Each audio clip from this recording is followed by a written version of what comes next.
માંગરોળ તાલુકાના લોહીજ ગામે વિકસિત ભારત સંકલ્પ યાત્રાનો રથ આવતા ગામના સરપંચ રવિભાઈ નંદાણીયા અને ગ્રામજનો દ્વારા કુમકુમ તિલક કરી ઉષ્માભેર સ્વાગત કરવામાં આવ્યું હતું। આ સાથે વિદ્યાર્થીઓએ અલગ અલગ ક્ષેત્રમાં ઉત્તરોત્તર પ્રગતિ કરેલી તેવા વિદ્યાર્થીઓને પ્રમાણપત્ર આપી સન્માનિત કરવામાં આવ્યા હતા।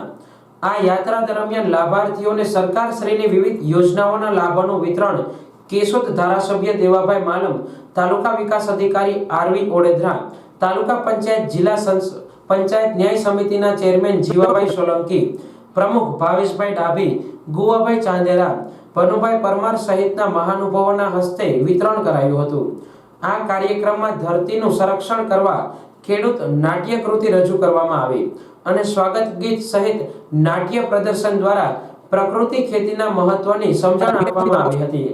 આ તકે માંગરોળ ધારાસભ્ય, તાલુકા વિકાસ અધિકારી, તાલુકા પંચાયત પ્રમુખ તેમજ સરપંચો અને ગામના આગેવાનો, કર્મચારીઓ, ગ્રામજનો ઉપસ્થિત રહ્યા હતા।